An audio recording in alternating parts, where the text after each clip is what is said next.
Alright, so I'm Smash Fields, and basically, it's pretty simple how I got into MMA. I thought I was one of the tough guys, one of those guys that was able to do things that other guys couldn't do in the sport. You know, I was actually a martial artist for quite a long time, and I decided I wanted to try my hat in as a fighter. So I started doing Muay Thai for a little bit, and I had a lady come up to me. I could have been doing it for more than a month, and she walked up to me and she was like, "Hey, you want to do a smoker fight?" And it's like, "Sorry, I don't smoke." And apparently I was stupid, didn't know what I was talking about. So she explained to me what it was, and I was like, "Well, sure, of course, I'll give it a shot." Thought it was, big stuff.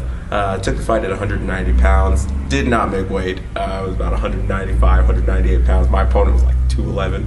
And I just remember saying to myself that next day, I was like, "Hey, I'm just gonna punch this guy in the face until the ends of the world," and that's what I wanted to do.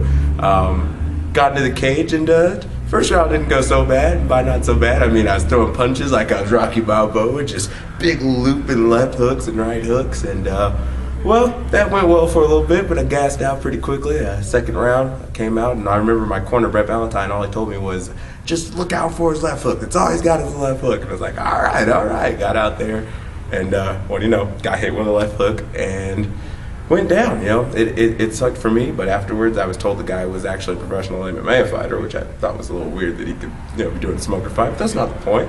And he came back and he told me that I hit really hard and I should maybe go ahead and give this a shot. So I went down to Warrior Gym at the time, started working with Mark Beecher, got my first fight about 6 months later over with tuff-n-uff. It was the first all-amateur tuff-n-uff fight back in 2008.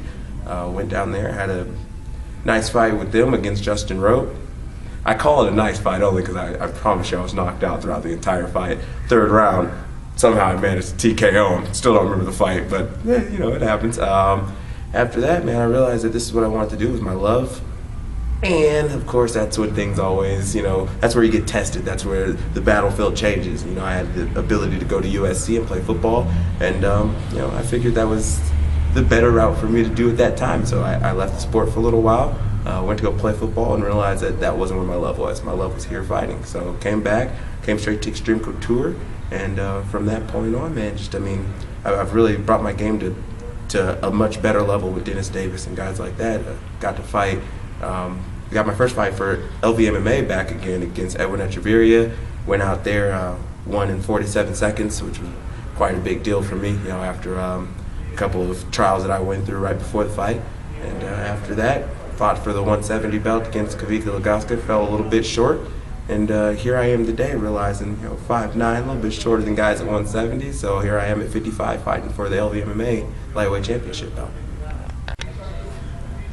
Well, let's see. So this fight coming up, what I've done differently for this camp is I've trained a lot of areas that I'm not used to training, as far as going into the deep ends of title fights and things like that. The one thing that is always the fun part about doing these amateur fights is you have guys that you're supposed to fight, and those guys drop out, and then you got to get ready for another guy. So it's harder to game plan, which is why this time around we've done the right thing. We've game planned for myself, for me to win, not just to fight.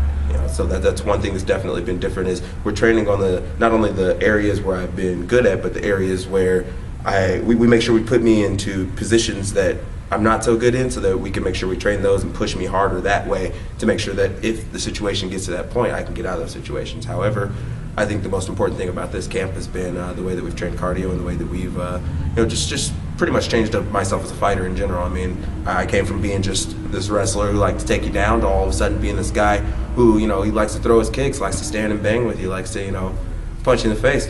Maybe get a nice knockout this fight. We'll see what happens. I got a lot of people behind me for this fight, a lot of great sponsors that have stepped up. High Scores Bar Arcade, definitely one of the best sponsors that have showed up. Sniper Fight Squad, gotta love them.